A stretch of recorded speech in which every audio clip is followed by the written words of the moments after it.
रक्त परिसंचरण तंत्र। देखिए, रक्त परिसंचरण तंत्र की खोज किसने की? विलियम हार्वे ने। किसने की? विलियम हार्वे ने। अब पढ़ेंगे रक्त के कार्य। रक्त के कार्य क्या क्या होते हैं? ताप का नियंत्रण। क्या होते हैं? ताप का नियंत्रण। ताप का नियंत्रण कैसे होता है? कोई भी चीज़ चलती रहती है, क्या होती है? चलती रहती है, तो उससे क्या, वो गर्म रहती है। ऐसे ब्लड क्या होता है? पूरे शरीर में चलता रहता है, उससे क्या रहता है? गर्म। क्या रहता है? गर्म। तो ताप का क्या कर दिया? नियंत्रण। तो ताप का नियंत्रण, बॉडी के टेम्परेचर का नियंत्रण कौन करता है? ब्लड। कौन करता है? ब्लड, रक्त। आगे आता है गैसों का परिवहन। ऑक्सीजन को हृदय से पूरे शरीर में ले जाना, कौन ले जाती है? कौन ले जाएगी हृदय से पूरे शरीर में? रक्त ले जाएगा। किसको? ऑक्सीजन को। CO2 को पूरे शरीर से हृदय में कौन लेके आएगा? रक्त लेके आएगा। तो गैसों का परिवहन किसने किया? रक्त ने किया। किसने किया? रक्त ने किया, ब्लड ने किया। आगे आते हैं पोषक पदार्थों का परिवहन। छोटी आंत में जो पोषक पदार्थ पच गए थे, कंप्लीट पाचन जिनका छोटी आंत में हो गया था, उनका परिवहन पूरे शरीर में कैसे होगा? कैसे होगा? रक्त के द्वारा होगा। रक्त पूरे शरीर में जाता है, तो कौन ले जाएगा? रक्त। पोषक पदार्थों को पूरे शरीर में कौन ले जाएगा? रक्त ले जाएगा। अगला है उत्सर्जित पदार्थों का परिवहन। परिवहन के सारे काम कौन करेगा? रक्त करेगा, क्योंकि पूरे शरीर में कौन बहता है? रक्त बहता है। तो उत्सर्जित पदार्थ क्या होते हैं? Ammonia, urea. अब इनका परिवहन होए तो होए कैसे? रक्त से। पूरे शरीर में इनका परिवहन कैसे होता है? रक्त से। उत्सर्जित पदार्थों का मूत्र के द्वारा निकल जाते हैं बाहर। अब पढ़ेंगे हम रक्त। रक्त में कन्फ्यूजन रहता है, कई बार क्वेश्चन दे दिया जाता है कि रक्त में क्या पाई जाती है? WBC। रक्त में क्या होता है? RBC। RBC में क्या होता है? हीमोग्लोबिन। हीमोग्लोबिन में क्या होता है? आयरन। Fe, जो आयरन का सिंबल है। क्या होता है रक्त में? RBC। RBC में क्या होता है? हीमोग्लोबिन। हीमोग्लोबिन में होता है आयरन, Fe, जो कि किसका सिंबल है? आयरन का, लोहा का सिंबल है। आगे देखो दोस्तों, रक्त। रक्त के बारे में पढ़े थे। प्राकृतिक कोलोइड है। कोलोइड क्या होते हैं? एक तो विलयन होता है। विलयन में क्या होता है? विलयन में होता है कि विलय विलायक में घुल जाते हैं, तो क्या बनता है? विलयन। घुल जाए तो विलयन, अगर घुले नहीं विलय विलायक में तो क्या होता है? कोलोइड। ये घुलता नहीं है, इसीलिए इसे कोलोइड कहा जाता है। अब प्लाज्मा में विलय क्या हुए? WBC, RBC, platelets. मान लो ये घुल गए, तो अलग कैसे करेंगे? जांच कैसे करेंगे? इसीलिए घुलते नहीं है, और ये प्राकृतिक यानी नेचुरली है। क्या है? नेचुरली है। ये बनाया नहीं मानव ने, ये नेचुरली ही है, प्राकृतिक कोलोइड। अब पढ़ेंगे अगला, द्रव संयोजी ऊतक। संयोजी ऊतक क्या होता है? द्रव की बात बाद में करेंगे। संयोजी ऊतक होता है कनेक्टिव टिश्यू। कनेक्टिव से समझ आता है जोड़ने वाला, पूरे शरीर को एक साथ जोड़ता है। कौन जोड़ता है? ब्लड, रक्त जोड़ता है। लेकिन ये द्रव संयोजी ऊतक है। कौन सा है? द्रव संयोजी ऊतक। पेशियाँ होती हैं जो ठोस संयोजी ऊतक होती है। ये रक्त है, द्रव होता है, लिक्विड होता है, संयोजी ऊतक होता है। कौन सा? लिक्विड संयोजी ऊतक। अब बात करें, रक्त क्षारीय है या अम्लीय है? पूछ लिया जाता है कई बार क्वेश्चन, रक्त क्षारीय है, अम्लीय है? तो रक्त होता है जो क्षारीय होता है, लेकिन हल्का क्षारीय होता है, क्योंकि pH देखो, 1 से 7 तक जाएंगे तो अम्लीय होता है, 7 से ऊपर जाएंगे 14 तक तो क्षारीय होता है। लेकिन जिसकी pH कम होगी वो उतना ही अम्लीय, और जिसकी pH ज़्यादा होगी उतना ही क्षारीय। तो ये हल्का क्षारीय, क्योंकि इसकी pH कितनी? 7.4। क्यों? इसमें सोडियम, कैल्शियम और पोटेशियम लवण पाए जाते हैं। ब्लड में क्या पाए जाते हैं? सोडियम, पोटेशियम और कैल्शियम लवण पाए जाते हैं। इनके कारण क्या होता है? रक्त जो क्षारीय होता है, हल्का क्षारीय होता है। पुरुषों में रक्त कितना पाया जाता है? 5.5 लीटर, यानी 5.5 लीटर। और महिलाओं में क्या पाया जाता है? कम पाया जाता है, 5 लीटर। अब महिलाओं में कम क्यों पाया जाता है? क्योंकि इनमें RBC कम होती है। RBC कम होती है मतलब हीमोग्लोबिन कम होता है, मतलब आयरन की मात्रा कम होती है। भाई रक्त कम है तो रक्त में RBC कम है, RBC कम है तो हीमोग्लोबिन कम है, हीमोग्लोबिन कम है तो आयरन की मात्रा कम है। रक्त का निर्माण कहाँ होता है? रक्त का निर्माण भ्रूणावस्था में, जब माँ के पेट में बच्चा होता है तो उसमें रक्त का निर्माण लीवर में होता है। और वयस्क जब हो जाता है वो, तो किस में होता है? अस्थि मज्जा, बोन मैरो में, हड्डियों के बीच में बोन मैरो उपस्थित होती है, अस्थि मज्जा उपस्थित होती है। बच्चों में क्यों नहीं होता बोन मैरो में? क्योंकि हड्डियां बहुत कमज़ोर होती हैं और छोटी होती हैं, इसलिए उनमें बीच में जगह होती नहीं है, इतनी अस्थि मज्जा विकसित होती नहीं है। अस्थि मज्जा विकसित होती है वयस्कों में। तो रक्त का निर्माण जब भ्रूण होता है तब कहाँ होती है? लीवर, यकृत में। और जब वयस्क हो जाते हैं, बड़े हो जाते हैं, तो किस में होता है रक्त का निर्माण? वयस्क में। किस में होता है? वयस्क में। अब आरबीसी की बात करेंगे हम, स्प्लीन की। स्प्लीन यानी प्लीहा, तिल्ली, जिसे तिल्ली भी बोला जाता है, प्लीहा, यकृत, स्प्लीन। ये कहाँ होता है? आमाशय, आमाशय के ऊपर पीछे की तरफ बाईं ओर, आमाशय के ऊपर पीछे की तरफ बाईं ओर होता है स्प्लीन। इसका कार्य क्या है? आरबीसी का संचय, आरबीसी का स्टोर कहाँ होता है? आरबीसी का स्टोर होता है स्प्लीन, प्लीहा में। अब आरबीसी का जब स्टोर हुआ यहाँ, तो आरबीसी का कब्रिस्तान कहते हैं इसे। आरबीसी भी नष्ट होती हैं या आरबीसी मृत हो जाती हैं। आरबीसी मृत होंगी तो उनसे क्या निकलेगा? आरबीसी में क्या होता है? हीमोग्लोबिन, हीमोग्लोबिन में आयरन, आयरन नष्ट नहीं होता। आयरन नष्ट नहीं होता तो ये आयरन वापस से रक्त का निर्माण करेगा। इसलिए इसे ब्लड बैंक भी कहा जाता है। क्या कहा जाता है? Blood bank. तो प्लीहा को ब्लड बैंक कहा जाता है, रक्त बैंक। और आरबीसी का कब्रिस्तान, ग्रेवयार्ड, ग्रेवयार्ड। और आरबीसी का स्टोर कहाँ होता है? प्लीहा में होता है। अब बात करेंगे रक्त के अध्ययन की, कि रक्त का अध्ययन क्या कहलाता है? स्टडी ऑफ ब्लड क्या कहलाता है? एक है सीरोलॉजी, एक है हेमेटोलॉजी। दोनों ही रक्त का अध्ययन है। दोनों ही क्या है? रक्त का अध्ययन। सीरम क्यों? सीरम, प्लाज्मा में जो प्लाज्मा होता है रक्त का, उससे प्रोथ्रोम्बिन और फाइब्रिनोजन, ये क्या होते हैं? इनको अलग कर दिया जाता है। अगर इनको अलग कर दे प्लाज्मा से, फाइब्रिनोजन और प्रोथ्रोम्बिन को, ये रक्त का थक्का जमाने में सहायक है, इनको अलग कर दिया जाए तो क्या बच जाता है? सीरम बच जाता है। प्लाज्मा से फाइब्रिनोजन और प्रोथ्रोम्बिन को अलग कर दिया जाता है तो सीरम बच जाता है। सीरम से बनता है सीरोलॉजी। क्या बनता है? सीरोलॉजी। रक्त में क्या होती है? आरबीसी, आरबीसी में क्या होता है? हीमोग्लोबिन, हीमोग्लोबिन से बना हीमेटोलॉजी। क्या बना? हीमेटोलॉजी। तो रक्त का अध्ययन क्या कहलाया? सीरोलॉजी और हीमेटोलॉजी। आगे बात करेंगे हीमोग्लोबिन की। जब रक्त ही कम है, महिलाओं में रक्त ही कम है, तो हीमोग्लोबिन भी सीधी सी बात है कम ही होगा, क्योंकि रक्त में क्या होती है? आरबीसी, आरबीसी में क्या होता है? हीमोग्लोबिन, और हीमोग्लोबिन में क्या होता है? आयरन, Fe, जो लोहा का सिंबल है। तो हीमोग्लोबिन कितना पाया जाता है पुरुषों में? 14 ग्राम पर डेसीलीटर। डीएल का मतलब होता है डेसीलीटर। और महिलाओं में 13 ग्राम पर डेसीलीटर। अब आगे बात करें हम धमनी और शिराओं की। तो रक्त को ले जाने के लिए क्या होती हैं? हमारे शरीर में रक्त को ले जाने और लाने के लिए क्या होती है? धमनी और शिराएं होती है। हृदय से जो रक्त ले जाए, हृदय से जो रक्त ले जाए, कहाँ? पूरे शरीर के लिए, ऑर्गन्स के लिए, पूरी बॉडी के लिए रक्त ले जाए हृदय से धमनी। हृदय में रक्त लेकर आए क्या? शिरा, वेन। क्या? शिरा। हृदय से रक्त ले गई धमनी और लेके आई शिरा। तो ले जाने वाली होती है धमनी और लाने वाली होती है शिरा। हृदय से क्या ले गई? रक्त कहाँ? अंगों की तरफ, पूरी बॉडी के लिए। कौन ले गई? धमनियाँ, आर्टरी। लेके कौन आई वहाँ से? शिरा, वेन। अब बात करें रक्तदाब की। तो रक्तदाब धमनियों में ज़्यादा होता है। क्यों होता है? हृदय से रक्त ले जाएगी तभी तो शिराएं वापस ला पाएंगी। अगर हृदय का मुख्य कार्य रक्त का पंप करना। क्या कार्य? रक्त को पंप करना।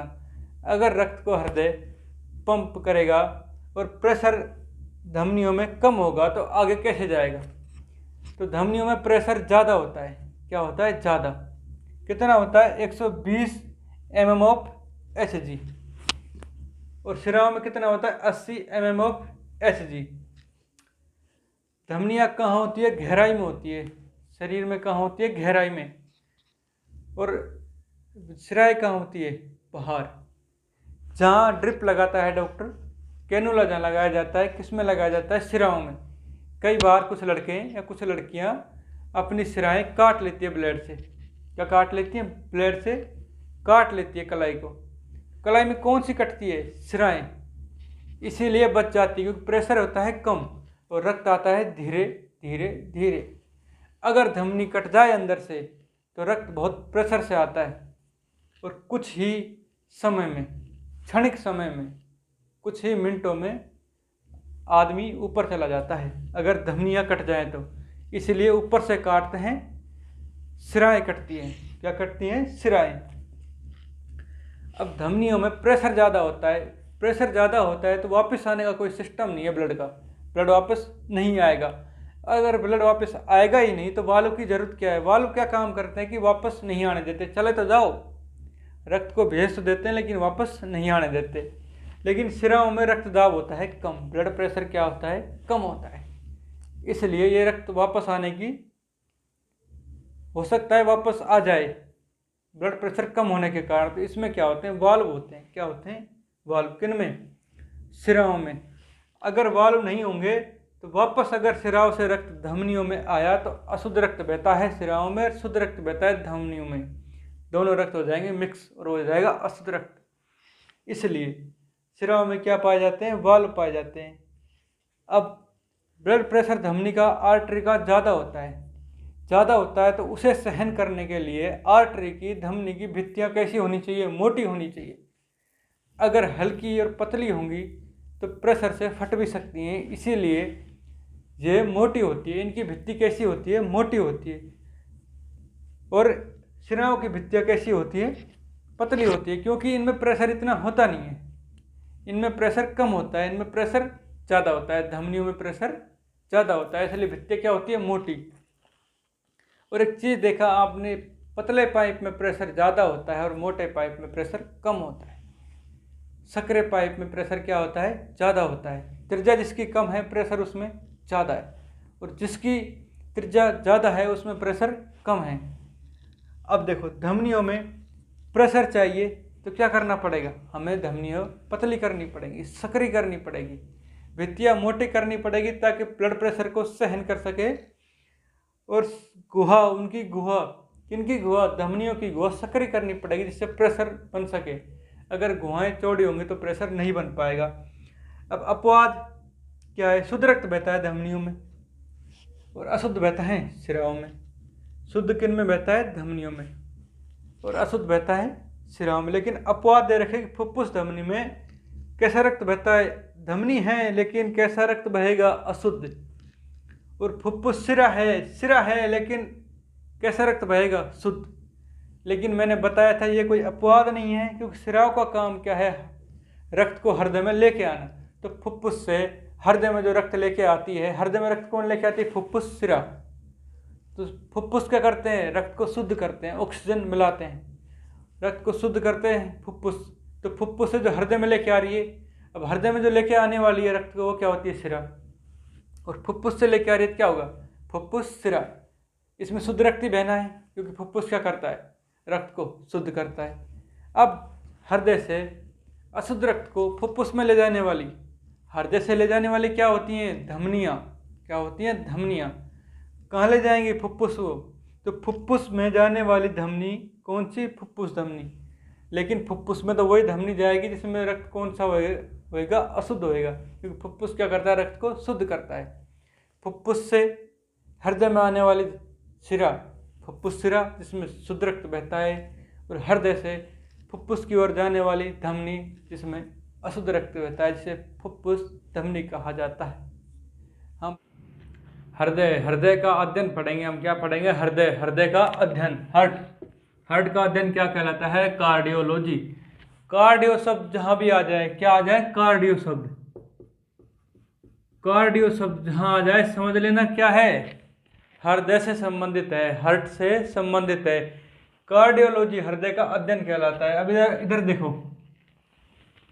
मानव हृदय के बारे में बात करें तो 300 ग्राम का होता है। कितने ग्राम का होता है? 300 ग्राम का। बाईं ओर झुका हुआ होता है, ये थोड़ा सा बाईं ओर झुका हुआ होता है। कैसा होता है? बाईं ओर झुका हुआ, टेढ़ा होता है, थोड़ा सा टिल्टेड टू लेफ्ट साइड, बाईं ओर झुका हुआ। अब देखो अगला, पेशी कौन सी, हृदय में कौन सी पेशी, कार्डियक, कार्डियो, कार्डियो शब्द किससे संबंधित, हृदय से, तो हृदय की पेशी क्या होगी, कार्डियक पेशी। झिल्ली, हृदय के चारों ओर एक झिल्ली पाई जाती है जो हृदय को शुष्क होने से, ड्राई होने से बचाती है और बाह्य आघातों से बचाती है। इस झिल्ली को पेरिकार्डियम झिल्ली कहा जाता है। क्यों, कार्डियम, कार्डियो किससे संबंधित, हृदय से, तो कार्डियोलॉजी हृदय संबंधित, कार्डियक पेशी हृदय संबंधित, पेरिकार्डियम में कार्डियम झिल्ली किससे संबंधित है, हृदय से। हृदय 1 मिनट में 72 बार धड़कता है। कितनी बार धड़कता है, 72 बार। एक बार में धड़कने पर 70 ml रक्त पंप करता है। देखो 1 मिनट में कितनी बार धड़का, 72 बार, और एक बार में धड़कने पर 70 ml रक्त पंप करता है, तो 72 बार धड़कने में कितना ml रक्त पंप करेगा, लगभग 5040 ml, 5 लीटर के आसपास। तो मानव शरीर में रक्त होता है 5.5 लीटर। कितना होता है, 5.5 लीटर। एक बार में 70 ml धड़का और 1 मिनट में 72 बार, तो 72 को 70 से गुणा करने पर ये आ गया कि कितना रक्त हमारी बॉडी में 1 मिनट में पंप हो जाता है। और हमारी बॉडी में होता कितना है, 5.5 लीटर। लेकिन 5.5 लीटर हृदय में नहीं होता, हृदय बहुत छोटा होता है, 300 ग्राम का होता है। इसमें एक बार में 70 ml रक्त ही आ पाता है, बाकी पूरी बॉडी में रहता है और 1 मिनट में पूरा रक्त हृदय से होकर गुजर जाता है। स्टेथोस्कोप, डॉक्टरों के पास जो गले में लगा रहता है, डॉक्टरों के पास जो गले में लगा रहता है उसे बोलते हैं स्टेथोस्कोप। धड़कनें मापते हैं किससे, हृदय की धड़कनें मापते हैं। किससे, स्टेथोस्कोप से। किससे, स्टेथोस्कोप से। 2 हार्मोन है थायरोक्सिन। कौन कौन से हार्मोन है, थायरोक्सिन और एड्रेनलिन। थायरोक्सिन हार्मोन थायराइड ग्रंथि में और एड्रेनलिन हार्मोन एड्रेनल ग्रंथि। इन दोनों से जो हार्मोन निकलते क्या करते हैं, हृदय की धड़कनों को कंट्रोल करते हैं। ना तो ज़्यादा होने देते हैं और ना ही कम होने देते हैं। कम हो जाती है तो ज़्यादा कर देते हैं, ज़्यादा हो जाती है तो थोड़ा कम कर देते हैं। मतलब कंट्रोल करते हैं, नियंत्रित करते हैं। क्या करते हैं, नियंत्रित। किसको, हृदय की धड़कनों को। कौन करता है, एड्रेनलिन और थायराइड हार्मोन। अब देखिए हाइपरटेंशन क्या है, हाइपरटेंशन कई बार बोला जाता है कि हाइपर मत हो भाई, मतलब हाइपर मत हो, बीपी हाई मत कर। तो बीपी हाई कब होता है, बीपी हाई होता है जब कितना हो जाए ब्लड प्रेशर 140 और 90। नॉर्मली कितना होता है, 120 और 80। कितना होता है, मानव का रक्तदाब नॉर्मली, सामान्य रक्तदाब कितना होता है, सामान्य इंसान का 120-80। अगर उसे बीपी हाई है, क्या है, बीपी हाई है, तो उसका कितना हो जाएगा रक्तदाब, ब्लड प्रेशर कितना हो जाएगा, 140 और 90 mm of Hg, millimetre of Hg, यानी पारा। हाइपोटेंशन क्या, हाइपोटेंशन कम, बीपी कम। लो बीपी, कौन सा बीपी, लो बीपी। ये कितना होता है, सामान्य होता है 120-80, इससे कम 90 या 60, 90 या 60 या इससे कम होता है लो बीपी। 140 और 90 या इससे ज़्यादा वो होता है हाई बीपी। अब है स्फेग्मोमैनोमीटर। क्या है, स्फेग्मोमैनोमीटर, स्फेग्मोमैनोमीटर। ये क्या काम करता है, ब्लड प्रेशर, रक्तदाब मापता है। क्या मापता है, रक्तदाब। रक्तदाब यानी बीपी यानी ब्लड प्रेशर का मापन कौन करता है, स्फेग्मोमैनोमीटर। स्टेथोस्कोप क्या करता है, हृदय की धड़कन मापता है। और रक्तदाब क्या करता है, स्फेग्मोमैनोमीटर। रक्तदाब कौन मापता है, स्फेग्मोमैनोमीटर। अब नाड़ियों की धड़कन, जो नब्ज होती है, वैद्य जो पुराने ज़माने में देखते थे, नब्ज देखते थे कि 112 से 125 बार धड़कती है जो ठीक है आदमी, अगर इससे कम या ज़्यादा है तो आदमी के तकलीफ है कोई ना कोई। तो नाड़ियों की धड़कन कितनी होती है, 112 से 125। अब आता है एक पेसमेकर। क्या आता है, पेसमेकर या एसेनोड या फिर गति प्रेरक, तीनों एक ही के नाम है। ये होता है दाएं आलिंद में। कहाँ, दाएं आलिंद में। दायां आलिंद में ऊपर, दायां आलिंद में ऊपर क्या होता है? पेसमेकर गति प्रेरक। ये क्या करता है? हृदय की धड़कनों को नियंत्रित करता है। क्या करता है? हृदय की धड़कनों को नियंत्रित करता है।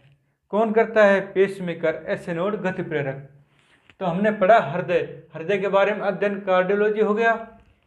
वजन 300 ग्राम, बाईं ओर झुका हुआ, कार्डियक पेशियों का बना हुआ, पेरिकार्डियम झिल्ली से ढका हुआ, 1 मिनट में 72 बार धड़कता है और एक बार में 70 ml रक्त पंप करता है। मानव शरीर में 5.5 लीटर रक्त होता है। स्टेथोस्कोप जो हृदय की धड़कन मापता है, स्फेग्मोमैनोमीटर जो ब्लड प्रेशर, रक्त दाब मापता है। थायरोक्सिन हार्मोन, एड्रेनलिन हार्मोन हृदय की धड़कनों को नियंत्रित करते हैं। हाइपरटेंशन, हाइपर मत हो भाई, हाई ब्लड प्रेशर मत कर, और hypertension low BP, low blood pressure. Sphygmomanometer रक्तदाब का मापन करता है। नाड़ी गति 112 से 125 बार धड़कती है। पेसमेकर, ऐसे नोड, गति प्रेरक, ये तीनों एक ही के नाम है। इनको कहाँ होता है? दाएं आलिंद में, दाएं आलिंद में ऊपरी भाग में, दाएं आलिंद में ऊपरी भाग में। हृदय, क्या? हृदय का अध्ययन क्या कहलाता है? कार्डियोलॉजी। क्या कहलाता है? कार्डियोलॉजी। क्या कहलाता है? कार्डियोलॉजी। कार्डियो शब्द हृदय से संबंधित है। किससे संबंधित है? हार्ट से। अब हार्ट में कितने चैम्बर होते हैं? किसके हार्ट में कितने चैम्बर होते हैं? देखो, यह पहला द्विकोष्ठीय हृदय, जिसमें एक आलिंद होता है और एक निलय होता है। एक एट्रियम, एक वेंट्रिकल। आलिंद को क्या बोलते हैं? एट्रियम, और निलय को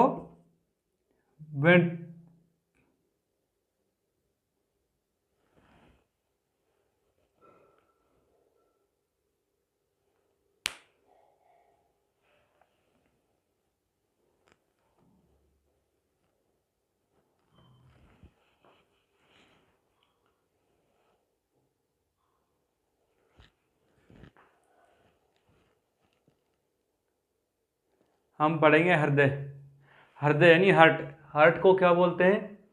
हृदय। और हृदय का अध्ययन क्या कहलाता है? कार्डियोलॉजी। कार्डियो शब्द, क्या? कार्डियो शब्द किससे संबंधित है? कार्डियो शब्द हृदय से। कार्डियो किससे संबंधित है? हृदय से। तो हृदय का अध्ययन कार्डियोलॉजी। और हृदय के जो पेशियाँ होती है वो कार्डियक पेशियाँ बोली जाती है। हृदय के चारों तरफ जो झिल्ली होती है उसे पेरिकार्डियम झिल्ली बोला जाता है। पेरिकार्डियम झिल्ली। तो कार्डियो शब्द किससे संबंधित है? हृदय से, हार्ट से। अब कितने कितने चैम्बर किस किस के हृदय में होते हैं ये देखते हैं। तो ये है द्विचैम्बर, 2 कोष्ठक, जिसमें 2 चैम्बर होते हैं। एक आलिंद होता है, एक निलय होता है। एक आलिंद, एक निलय किस में पाया जाता है? मछलियों में। इसमें क्या होता है? ऑक्सीजन आती है आलिंद में और CO2 निकल जाती है निलय से। तो अब CO2 निकले या ऑक्सीजन आए, ये दोनों क्या होती है? मिल जाती है, मिक्स रहता है। इसमें ऑक्सीजन और CO2 का मिक्स रहता है। तो मिक्स रहता है तो इसको वीनस हृदय भी बोला जाता है। क्या बोला जाता है? वीनस हृदय, यानी कि वीनस हार्ट। वीनस, जिसमें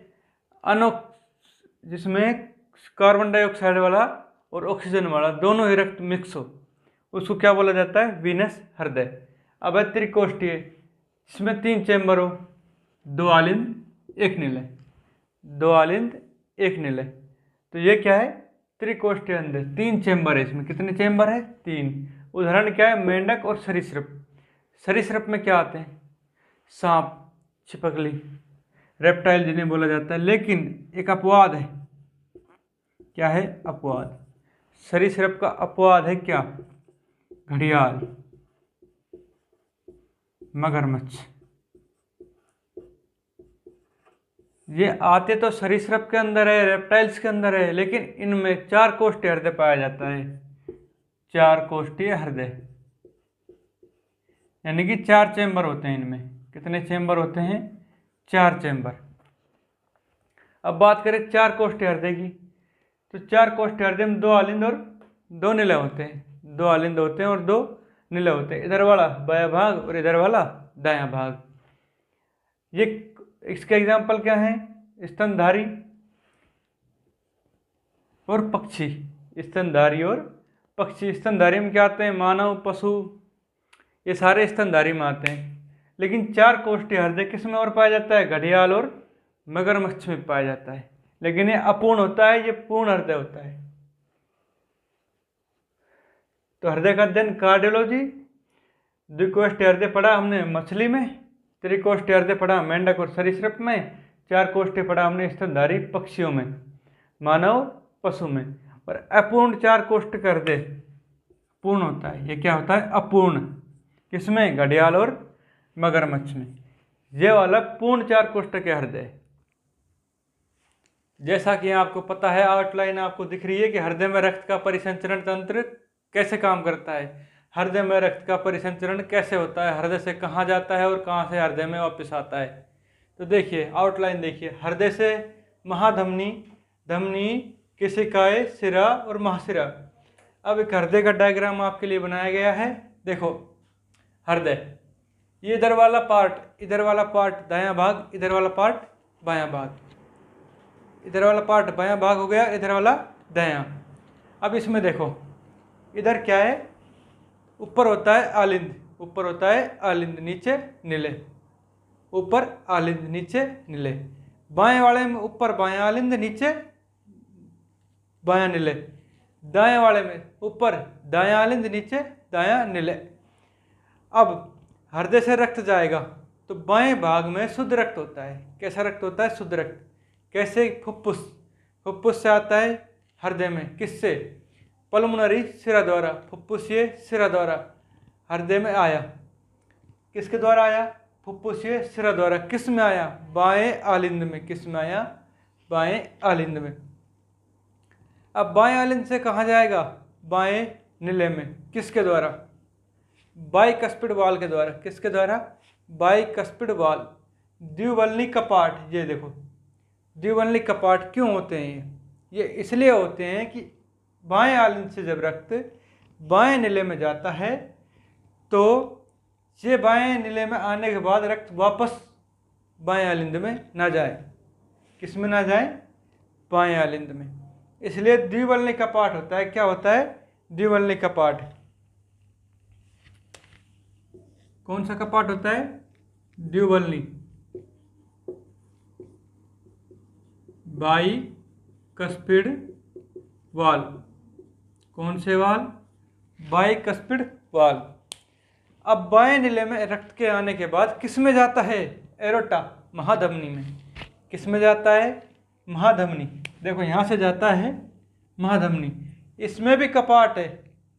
इसमें कपाट इसलिए कि बाएं नीले से जब महाधमनी में रक्त जाता है तो वापस ना आए।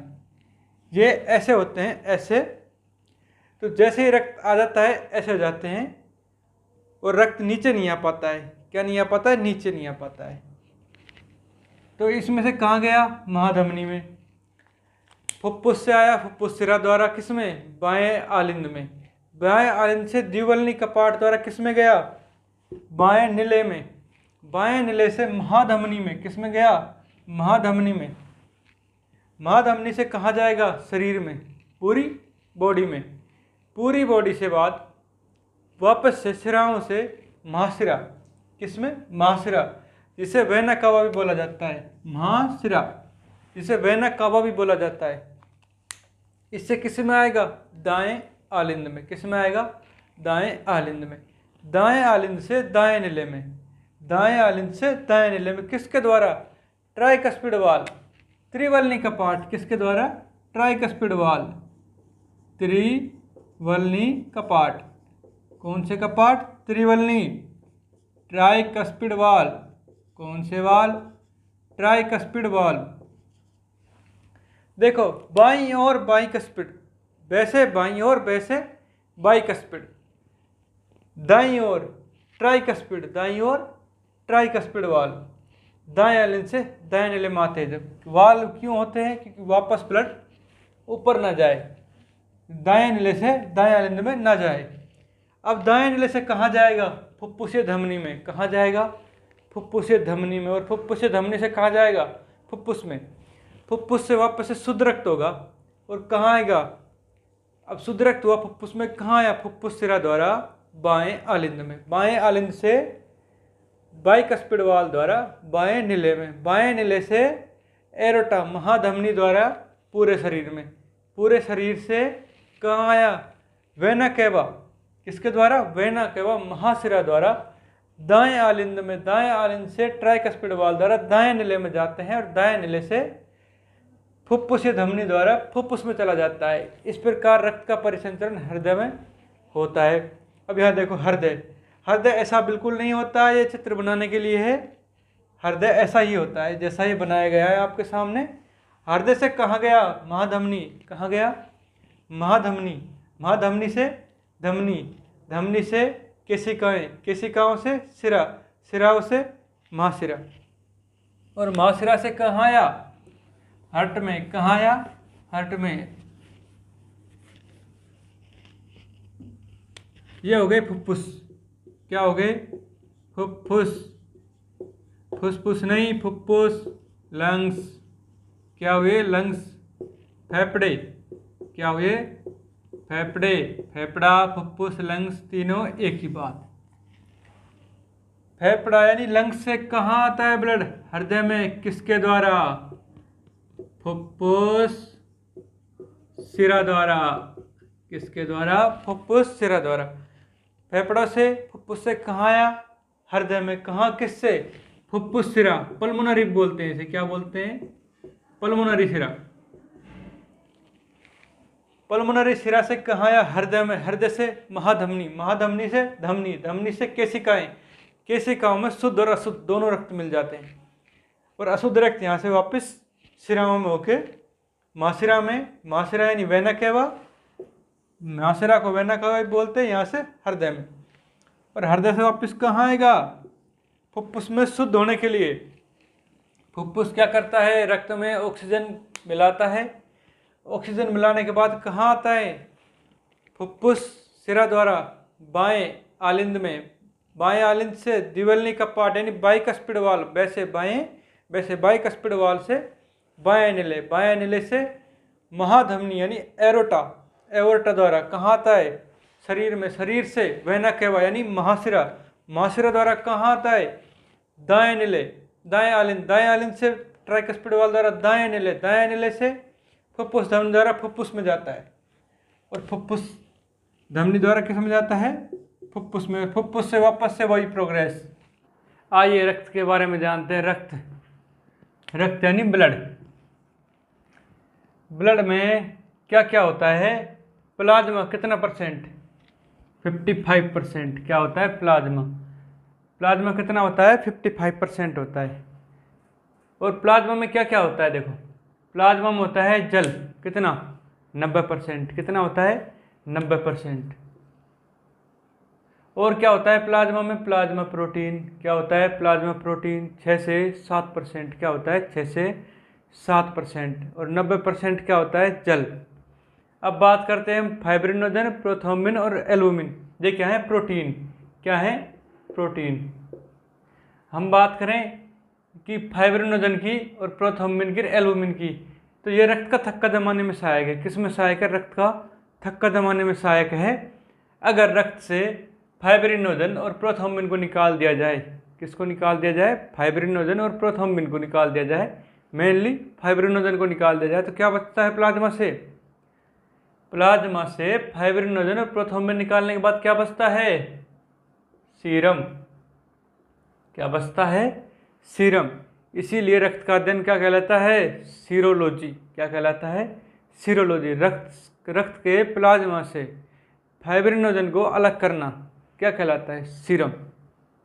अब बात करते हैं हम रक्त के रुधिराणुओं की, किसकी, रुधिराणुओं की, जो कितने होते हैं, 45%, कितने होते हैं, 45%। प्लाज्मा कितना, 55%, 55% प्लाज्मा, 45% रुधिराणु, जो कई बार पूछा गया है। अब बात करेंगे हम रुधिराणुओं में आते क्या क्या हैं, आरबीसी आती है, डब्ल्यूबीसी आती है, प्लेटलेट्स आती हैं। आरबीसी किसकी बात करेंगे, आरबीसी के, तो देखो आरबीसी को, आरबीसी का फुल फॉर्म क्या है, रेड ब्लड सेल्स, क्या है, रेड ब्लड सेल्स। इसको इरिथ्रोसाइट भी बोला जाता है। क्या बोला जाता है? इरिथ्रोसाइट। इरिथ्रो का मतलब साइंस में लाल होता है। क्या होता है? लाल। इरिथ्रो का मतलब क्या होता है? लाल। तो लाल रुधिर कणिकाएं यानी रेड ब्लड सेल्स क्या कहलाती हैं? इरिथ्रोसाइट। संख्या कितनी? 5 मिलियन। 5 मिलियन या 50 लाख? 5 मिलियन या 50 लाख कितनी होती है? 5 मिलियन या 50 लाख। इनकी लाइफ स्पैन कितनी होती है? जीवन काल कितना होता है? 120 दिन। कितना होता है? 120 दिन। 120 दिन के बाद ही यकृत में जाकर नष्ट हो जाती है। कहाँ नष्ट होती है? यकृत में जाकर, प्लीहा में जाकर, प्लीहा में जाकर नष्ट हो जाती है। इसीलिए प्लीहा को क्या कहलाता है? आरबीसी का कब्रिस्तान भी कहलाता है। प्लीहा क्या कहलाता है? आरबीसी का कब्रिस्तान। इसमें केंद्रक नहीं होता। क्या नहीं होता? केंद्रक। इसमें केंद्रक क्यों नहीं होता? कि उस केंद्रक की जगह इसमें आयरन होता है। हमने पढ़ा था आरबीसी में हीमोग्लोबिन, हीमोग्लोबिन में आयरन, Fe जो कि आयरन का सिंबल है। लोहा केंद्रक की जगह पाया जाता है, इसलिए आरबीसी में केंद्रक नहीं पाया जाता। लेकिन एक अपवाद है, इसके भी अपवाद है। ऊंट और लामा, ऊंट और लामा, इनमें आरबीसी में केंद्रक पाया जाता है। परिपक्व आरबीसी में, कौन सी आरबीसी में? परिपक्व आरबीसी में केंद्रक पाया जाता है। कौन सी आरबीसी में? मैच्योर आरबीसी में क्या पाया जाता है? केंद्रक। किसमें? ऊंट और लामा में। जबकि मानव में केंद्रक आरबीसी में नहीं पाया जाता। कमी से कौन सा रोग होता है? एनीमिया। एनीमिया का मतलब रक्त की कमी। रक्त की कमी मतलब आरबीसी की कमी। आरबीसी की कमी मतलब हीमोग्लोबिन की कमी। हीमोग्लोबिन की कमी मतलब आयरन की कमी। क्योंकि रक्त में क्या होता है? आरबीसी में हीमोग्लोबिन, हीमोग्लोबिन में आयरन। तो किसी भी एक की कमी हो जाए, या रक्त की हो जाए, आरबीसी की हो जाए, हीमोग्लोबिन की हो जाए, आयरन की हो जाए, रोग कौन सा? एनीमिया। होनी क्या है? रक्त की कमी। अब चाहे आरबीसी की कमी बोले, हीमोग्लोबिन की बोले या आयरन की बोले। अब आते हैं व्हाइट ब्लड सेल्स पर। व्हाइट ब्लड सेल्स WBC प्रतिरक्षा का कार्य करती है। हमारे शरीर में जब भी कोई एंटीजन आता है तो एंटीबॉडी कौन बनाएगी? WBC बनाएगी। कौन बनाएगी? WBC। ये हमारे शरीर के सैनिक है। इनको ल्यूकोसाइट भी कहा जाता है। क्या कहा जाता है? ल्यूकोसाइट। आरबीसी लाल है, इरिथ्रो को साइंस में लाल कहा जाता है, तो आरबीसी को इरिथ्रोसाइट कहा जाता है, और WBC को ल्यूकोसाइट कहा जाता है। क्या कहा जाता है? ल्यूकोसाइट। इनकी संख्या कितनी होती है? 8 से 10,000। कितनी? 8 से 10,000। कितनी होती है? 8 से 10,000। लाइफ स्पेन, जीवन काल कितना होता है? 4 से 6 दिन। कितना होता है? 4 से 6 दिन। केंद्रक इसमें उपस्थित होता है। WBC में केंद्रक उपस्थित होता है, आरबीसी में नहीं होता। लेकिन अपवाद है आरबीसी का ऊंट और लामा। इसमें कोई अपवाद नहीं है, केंद्रक सब में पाया जाता है। अब इसमें कुछ WBC के नाम हैं, जैसे बेसोफिल है, ये संख्या में सबसे कम होती है। WBC में बेसोफिल सबसे कम होती है। क्या होती है? सबसे कम होती है। और न्यूट्रोफिल क्या होती है? सबसे ज़्यादा। पूछा जाता है कई बार कि कौन सी WBC सबसे कम पाई जाती है? बेसोफिल। सबसे ज़्यादा न्यूट्रोफिल। सबसे ज़्यादा कौन सी? न्यूट्रोफिल। मोनोसाइट, जिसका आकार बड़ा है। क्या बड़ा है? आकार। मोनोसाइट का क्या बड़ा है? आकार बड़ा है। साइज बड़ा किसका? मोनोसाइट का। संख्या में कम कौन? बेसोफिल। ज़्यादा कौन? न्यूट्रोफिल। अब बात करेंगे लिम्फोसाइट की।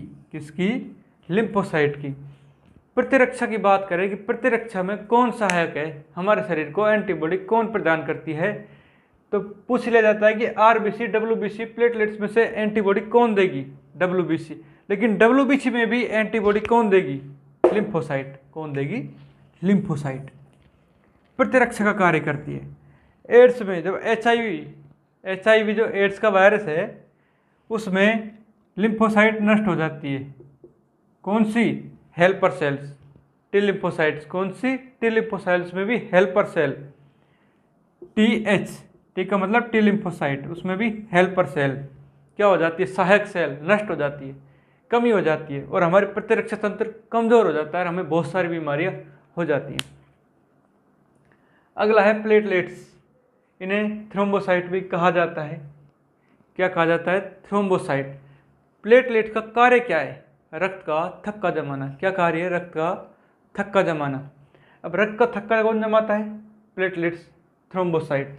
और हमने बात करी यहाँ प्रोथ्रोम्बिन की, प्रोथ्रोम्बिन जो भी क्या कार्य करता था, रक्त का थक्का जमाने में सहायक था।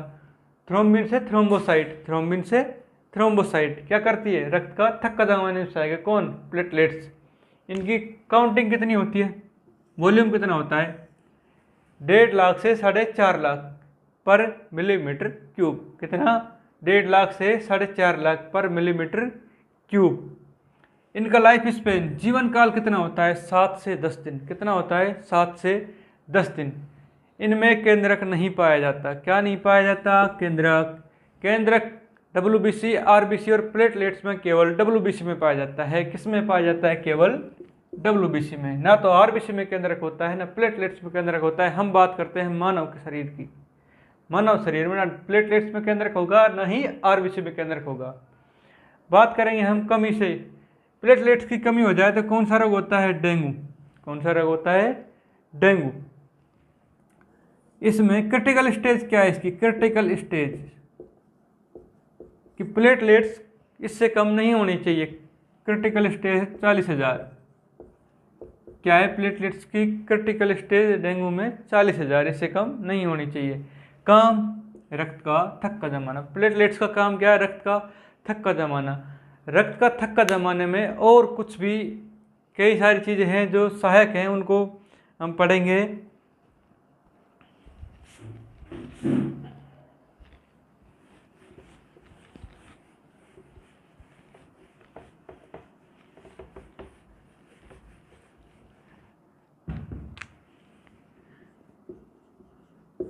रक्त स्कंदक यानी रक्त स्कंदन। रक्त स्कंदन यानी रक्त का थक्का जमाने में कौन कौन सहायक है, कौन कौन सहायक है, फाइब्रिनोजन। कौन सहायक है, फाइब्रिनोजन। प्रोथ्रोम्बिन, क्या है, प्रोथ्रोम्बिन। कैल्शियम, पोटेशियम, क्या, कैल्शियम, क्या, पोटेशियम। और क्या सहायक है, प्लेटलेट्स। क्या सहायक है, प्लेटलेट्स। कई बार क्वेश्चन पूछा गया कि रक्त स्कंदन यानी रक्त का थक्का जमाने में क्या क्या सहायक है। तो प्रोटीन की बात करें तो फाइब्रिनोजन, प्रोथ्रोम्बिन प्रोटीन।